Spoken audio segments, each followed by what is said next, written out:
Autonomia oggi il roadshow di Confindustria che ha incontrato a Venezia i candidati alle elezioni europee. L'autonomia necessaria per l'economia, dicono i vertici nazionali e regionali, deve essere traino, non divisione. Giornata convulsa sul fronte delle polemiche sulla futura gestione del Mose e su chi dovrà pagare i costi di manutenzione. Il ministro Toninelli continua a rassicurare, ma politica e categorie economiche sono in rivolta. 9 maggio 97, 22 anni fa, l'assalto al campanile di San Marco da parte dei Serenissimi, ricordo di quelle ore nelle parole dell'avvocato D'Elia che difese l'ideologo Segato. Terribile schianto a Valiggio sul Mincio, giovane papà 22enne finisce con l'auto contro un guardrail, nulla da fare per i ragazzi. Rapporto 2018 della Caritas a Padova, in diminuzione nell'ultimo anno le persone entrate negli sportelli sparsi nel territorio, ma in aumento in percentuale gli italiani.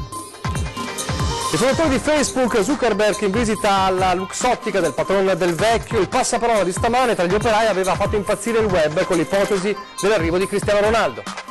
Domani al via la 92esima giornata nazionale degli alpini a Milano, oggi ad Asiago toccante momento con l'alzabandiera del tricolore che nelle prossime ore torna nel capoluogo lombardo.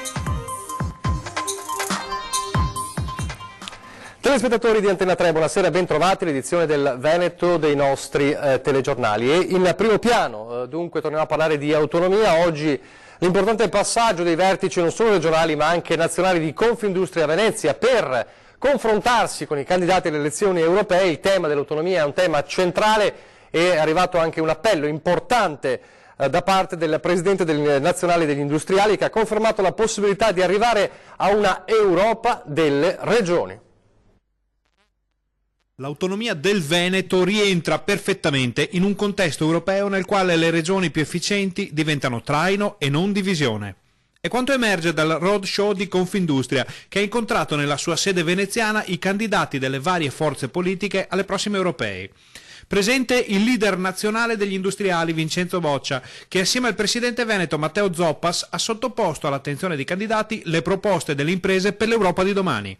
Resta da capire come possano amalgamarsi le visioni europee, europeiste e nazionali dell'associazione di categoria con l'ormai impellente necessità di autonomia del Veneto. La volontà di autonomia deve recuperare efficienza all'interno della regione, non deve costruire nuovi centralismi, mi sembra che questa è la linea di direzione, quindi un'Europa all'interno della quale ci siano regioni che sono più efficienti e che chiaramente governano al meglio ci può essere senza far venire meno la cosiddetta politica di coesione, ma sono elementi che sono compatibili e non antitetici. Resta il fatto che il Veneto, locomotiva del paese, ha bisogno di briglie sciolte e non di legacci, paletti e pastoie, per non parlare del fatto che chi fa impresa vuole in primis uscire dal clima da campagna elettorale nel quale l'Italia vive ormai da mesi. Le imprese venete sono una delle locomotive d'Italia, senza scontentare gli altri. Siamo delle imprese molto importanti del nostro paese, siamo dei generatori di idee e di valore aggiunto, dobbiamo poterlo capitalizzare perché le zavorre che noi abbiamo da questo sistema paese devono vedere un trend che si inverte, quindi senza fare puntare per forza il dito su questa classe politica di oggi, ma in genere abbiamo bisogno che la politica cominci a invertire il trend. Ecco quindi il richiamo di Confindustria alla politica. Noi stiamo aspettando che si muova qualcosa, è strano che ci sia un consenso dichiarato politico da parte di tutte le parti, soprattutto in Veneto, ma in qualche modo la cosa è arenata lì. Questo è un esempio di quanto male possa fare una incertezza o una non maggioranza netta di un sistema politico. E adesso la giornata convulsa sul fronte della polemica che tira banco da ieri. Abbiamo raccontato ieri la notizia dell'emendamento alla legge sblocca cantieri da parte del Ministero dei Trasporti con la creazione della gestione commissariale del Mose e soprattutto quella tassa di scopo, ipotesi per gestire finanziariamente anche il collaudo e la manutenzione soprattutto del Mose, 100 milioni di euro all'anno, una tassa di scopo che grava sui veneti, almeno così si è inteso. Le reazioni non si sono fatte attendere, già ieri il governatore Zaia, oggi è tornato a parlare di questo Zaia, ma anche le categorie economiche, eppure da Roma, dal ministro Toninelli arrivano rassicurazioni, ma dicevamo è stata una giornata convulsa sul fronte delle comunicazioni tra Roma e Venezia. Vediamo.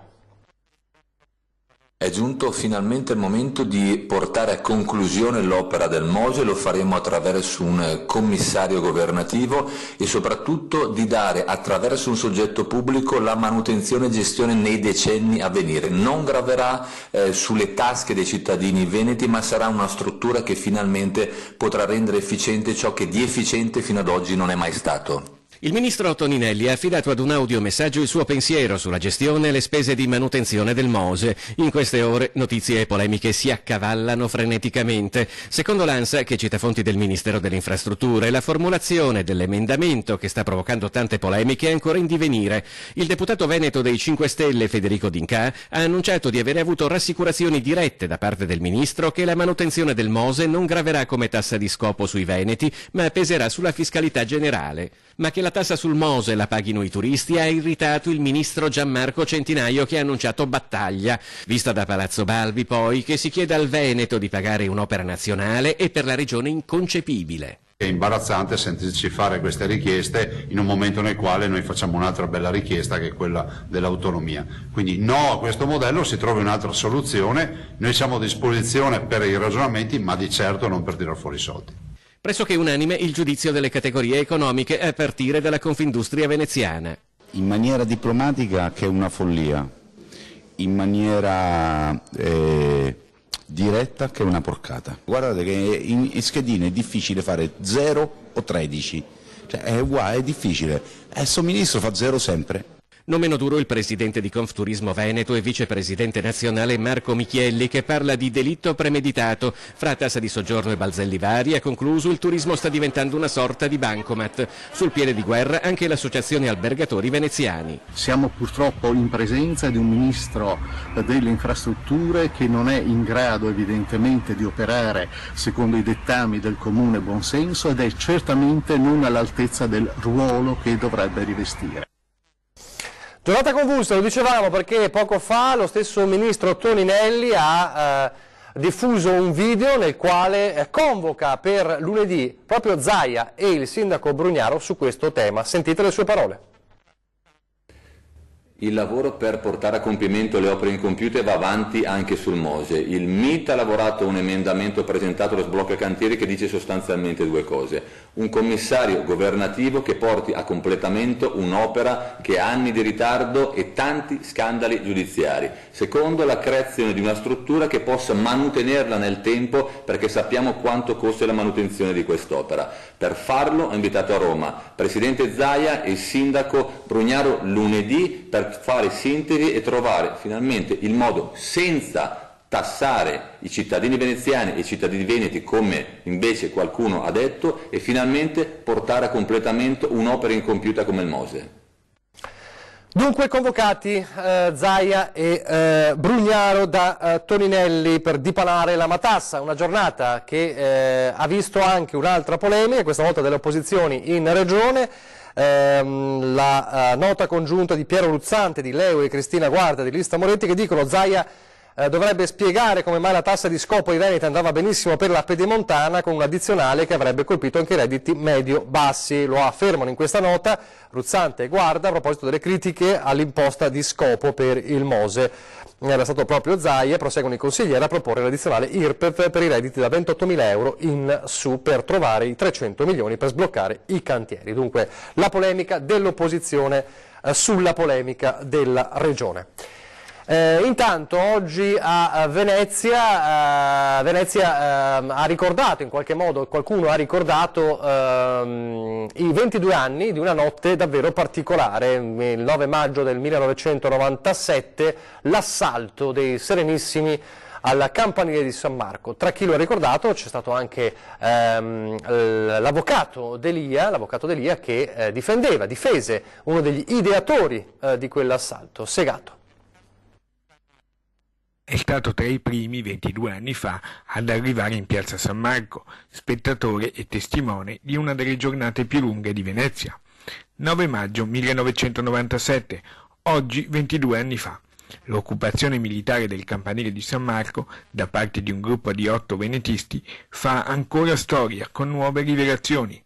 L'avvocato Francesco Mario D'Elia, leader del movimento Autonomia Venezia e Venezia Libera, oggi ricorda. Anch'io quella mattina ero in piazza San Marco perché Segato venne in studio e chiese che potessi assisterlo in questa trattativa o nel caso in cui fosse arrestato dalla polizia e dai carabinieri. D'Elia difese nelle prime udienze del processo l'ideologo di quel blitz, Giuseppe Segato, trovato morto in casa nel 2006 dopo aver scontato una condanna di 20 mesi agli arresti. L'avvocato veneziano ricorda un mistero ancora irrisolto 22 anni dopo e trapelato solo in minima parte dalle indagini successive. Però la verità sull'assalto e sui coinvolgimenti di un noto uomo illustre e potente italiano che avrebbe dovuto proclamare l'indipendenza della Repubblica di Venezia non è mai venuto fuori fino ad oggi, perché con me Segato mantenne su questo nominativo il segreto. L'anniversario è stato ricordato questa mattina in piazza San Marco, appena il sole ha preso il sopravvento sulla pioggia, da D'Elia e dall'Associazione Venezia Libera. Oggi siamo il 9 maggio 2019, quindi sono passati tanti anni. La cronaca adesso con il terribile schianto avvenuto a Valeggio sul Mincio, siamo in provincia di Verona, la vittima un ragazzo di appena 22 anni ma già padre di una bimba di 2, originario della provincia di Napoli, che è morto nell'incidente stradale avvenuto a Salionze, frazione del comune valeggiano. Come vedete in queste immagini terribili, il giovane ha perso il controllo della sua auto e si è schiantato contro il guardrail, che si è letteralmente accartocciato dentro il guardrail, non lasciando scampo al 22enne, dicevamo, che lascia una figlia di 2 anni. Sul posto l'intervento dei vigili del fuoco, come vediamo in queste immagini, ma data la gravità anche dello schianto, come vedete in queste foto, non c'è stato nulla da fare per lui. I dati sulla povertà, rapporto Caritas 2018 a Padova, c'è una notizia positiva che riguarda la diminuzione di presenza agli sportelli, ma c'è anche un aumento di italiani a questi sportelli. Meno poveri, un elemento finalmente in controtendenza. È il primo dato che salta all'occhio dai numeri del rapporto Caritas 2018 per la diocesi di Padova. Ma se diminuiscono gli uomini e le donne che si presentano agli sportelli sparsi nel territorio, 2.239 persone in totale nel 2018, meno 8,5%, tra gli italiani si registra un aumento. Fa leva sulle immagini delle navi che arrivano. E quello ha fatto molta impressione nell'opinione pubblica. In realtà sono diminuiti gli accessi delle persone di nazionalità non italiana ai nostri centri di ascolto, che dopo anni che frequentavano i nostri centri di ascolto non vengono più, e i volontari ci dicono che molto spesso o sono rientrati nel loro paese o invece la maggior parte ha cercato fortuna in altri paesi europei. Insomma, parecchi stranieri lasciano l'Italia e tra i poveri crescono le difficoltà sociali. Delle oltre 2.000 persone seguite, la maggior parte hanno tra i 30 e i 65 anni, persone sole e molte donne con figli. Non è tanto solo una povertà economica, per cui non è sufficiente un sussidio, ma una povertà molto più profonda, legata a fragilità interiori, legata alla questione del stare dentro al mercato del lavoro in grandissima evoluzione, legata al tema della salute, problemi soprattutto di depressione, problemi relazionali. E poi c'è il lavoro. È un lavoro che è difficile trovare, ma anche un lavoro che è difficile da mantenere, persone che vengono avviate verso un lavoro da centri di ascolto che riescono ad individuare attività lavorative, ma che poi le persone riescono anche facilmente a perdere. Difficile la situazione della Bassa Padovana, dove il rapporto tra italiani e stranieri che si presentano agli sportelli è di 6 italiani, 4 stranieri, simile a quello esistente nel sud Italia. Per l'Alta Padovana il problema è la casa. Noi abbiamo famiglie con un buon reddito, famiglie di origine non italiana con un buon reddito, che fanno fatica a trovare casa e locazione. E spesso pagano anche un peso sociale, una cappa che anche non è corretta, perché bisogna vedere sempre caso per caso, situazione per situazione, invece spesso si tende sempre un po' a generalizzare.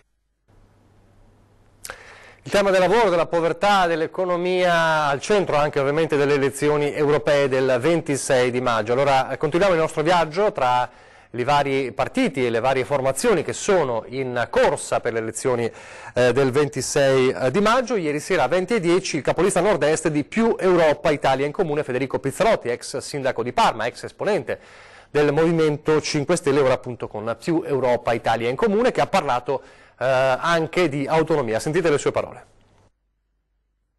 L'autonomia è una tematica che va fatta ben comprendere ai cittadini. Io non penso che, cioè nel modo ideologico con cui è stata venduta dalla Lega in Lombardia e Veneto sicuramente c'è la richiesta, perché vi terremo tutti i soldi, faremo tutto noi, non daremo più niente agli altri.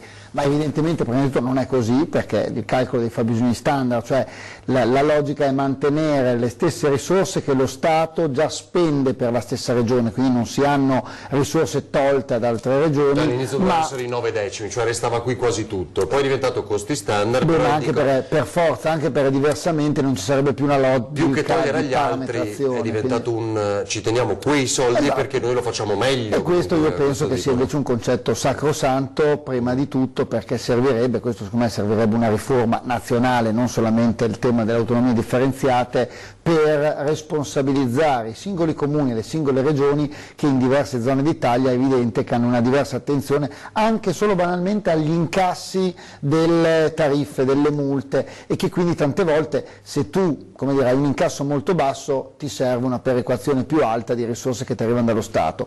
Serve che ognuno prenda la propria responsabilità di tenere corretta la sua tassazione, quindi per me un tema vecchio, tanto caro alla Lega, di cui non parla più, cioè avere la fiscalità locale differenziata per regioni e per comuni in modo da potersela regolare, secondo me è qualcosa che invece andrebbe reintrodotto. Tutti ne hanno parlato nel passato, oggi non è più un tema. E alle urne del 26 maggio anche il Partito Comunista, che dice basta ai falsi proclami di chi vuole cambiare l'Europa e poi si tira indietro. Ci sarà il Partito Comunista, ci sarà la falce martello, in tutta Italia, in tutte le circoscrizioni, da Lampedusa a Bolzano, da Torino a Bari.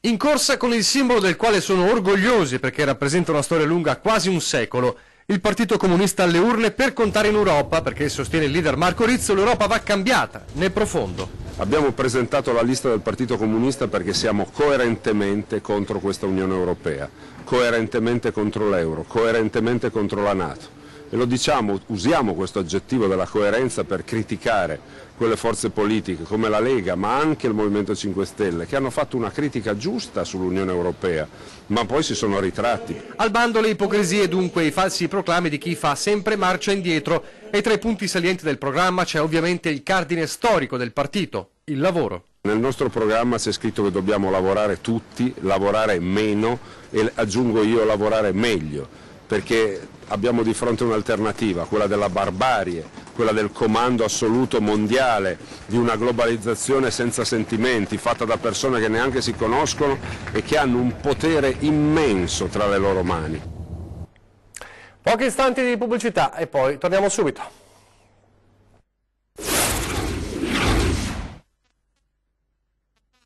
Speranza. Rieccoci in studio in diretta, allora andiamo con le immagini del Bellunese, siamo ad Agordo, allo stabilimento della Luxottica, dove si è vissuta una giornata un po' particolare con la visita, niente meno che alla Luxottica, di Mark Zuckerberg, il fondatore, amministratore delegato di Facebook, titolare di un impero multimiliardario dei social, di WhatsApp, Instagram, oltre ovviamente a Facebook. Una visita ovviamente blindata, ma una visita misteriosa in qualche modo, perché era una visita privata che ha portato molti operai della Luxottica a ritenere, a riconoscere la figura di Zuckerberg niente meno che Cristiano Ronaldo, e per questo durante la mattinata sui social era impazzata la notizia di Cristiano Ronaldo proprio all'interno della Luxottica. In realtà era Mark Zuckerberg, un altro comunque personaggio notissimo e molto importante a livello mondiale, che è andato a trovare una visita privata il patrono Leonardo Del Vecchio, non una visita evidentemente solo di piacere, ma anche qualche affare in corso, non è dato sapere, visto che non c'è stata una ufficialità di questa visita, che comunque ha scaldato un po' il web questa mattina. E a Padova invece oggi un importante svelamento, lo svelamento dell'avancorpo della struttura restaurata dell'ex foro Boario. Piano piano i ponteggi che da oltre 1 anno e mezzo ricoprivano il frontone dell'ex foro Boario di Padova verranno levati. Le operazioni sono già iniziate, ma quelle che vi mostreremo in anteprima sono le immagini di come sarà l'edificio storico costruito nel 1913 che si affaccia su Prato della Valle, dopo l'imponente opera di restauro che lo riconsegnerà alla città mostrandolo in tutta la sua maestosità.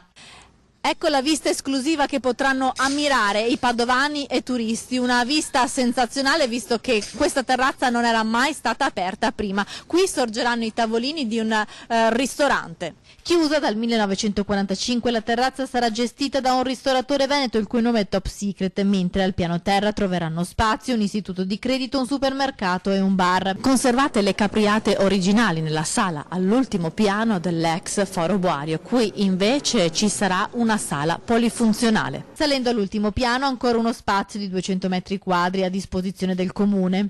Alle mie spalle vedete il parcheggio dove arriveranno i turisti che è direttamente collegato attraverso il passaggio che c'è qui sotto a Prato della Valle. Il restauro della facciata degli spazi interni dell'ex foro Boario totalmente vincolati dalla soprintendenza ha restituito l'edificio con i suoi colori originali. L'opera sarà completata entro l'autunno. Noi contiamo di completare le opere nostre prima della fine dell'estate, metà luglio, fine luglio. Poi avremo ancora 5-6 mesi di lavoro per tutti gli attrezzamenti con gli affittuari. Soddisfatto l'assessore all'edilizia monumentale. Questo era un rudere, un luogo ormai un non luogo, collocato guarda caso in uno spazio altamente simbolico e carico di significati della nostra città, il Prato della Valle. Andava fatta un'operazione di ricucitura architettonica e urbanistica. È un'operazione importante, la restituzione alla città di questo prezioso manufatto. Il sindaco Giordani pensa già ad una grande cena per l'inaugurazione di questo edificio che tornerà ad essere frequentato dai padovani. È un posto fantastico, spero anche di portarlo allo yacht, perché è logico, ci sono i pullman che arrivano, passano qua e qua lo yacht qua, non davanti a altri posti. Ci siamo poche ore alla 92esima Donata Nazionale degli Alpini a Milano, le penne venete in procinto di partire, qualcuno è già partito, oggi ad Asiago toccante momento con l'alzabandiera del tricolore che nelle prossime ore ritorna nel capoluogo lombardo. Non è stato l'Ortigara, scenario di guerra con la sua colonna mozza, a vedere l'alzabandiera del tricolore, ma Asiago con il suo sontuoso tempio ossario che raccoglie i resti di tanti giovani alpini.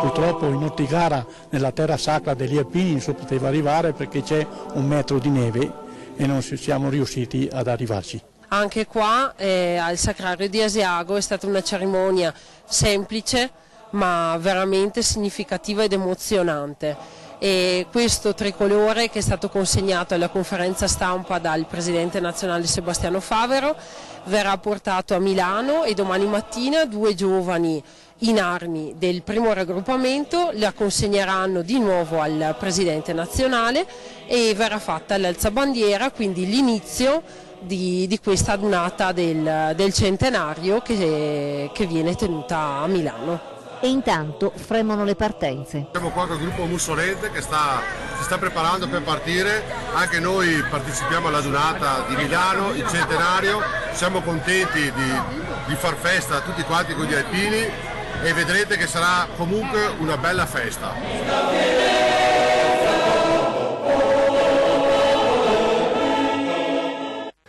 Una festa che ovviamente Antena 3 seguirà, ma soprattutto seguirà domenica, soprattutto perché la domenica è il giorno dello sfilamento, la giornata più importante della Donata nazionale, lo seguiremo come sempre in diretta dalle 9 del mattino di domenica 12 maggio per tutta la giornata, quindi state con noi per seguire in diretta le penne nere. Nicolas Micheletti del Partito Animalista e Remo Sernagiotto di Fratelli d'Italia Conservatori e Riformisti sono gli ospiti di questa serie 20:10 dopo il telegiornale di Treviso. Parliamo ovviamente delle elezioni europee. E adesso le previsioni del tempo. Grazie per averci seguito e arrivederci.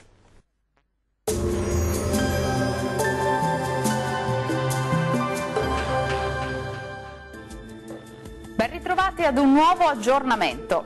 Tempo sostanzialmente stabile sulle nostre regioni, sarà dunque una giornata prevalentemente soleggiata. Vediamo il dettaglio di venerdì 10 maggio. Sul Veneto sarà ampiamente soleggiato su tutte le province con cielo al massimo poco nuvoloso. Non si esclude però qualche occasionale piovasco pomeridiano sui monti del Bellunese. Temperature minime tra 3 e 12 gradi, massime in aumento, oscillanti invece tra 17 e 22 gradi. Spostiamoci ora sul Friuli Venezia Giulia, dove il sole sarà protagonista della giornata di venerdì, con il cielo che si presenterà sereno o al massimo con presenza di poche nubi a carattere sparso. Temperature minime tra 7 e 12 gradi, massime tra 17 e 20 gradi. Poche novità sul Trentino Alto Adige, con cielo al massimo poco nuvoloso, con qualche addensamento sui settori di confine, tuttavia del tutto innocuo. Temperature minime tra 5 e 6 gradi, massime piuttosto gradevoli sui 22 gradi. Bene, dal meteo di Antenna 3 per ora è tutto. Arrivederci.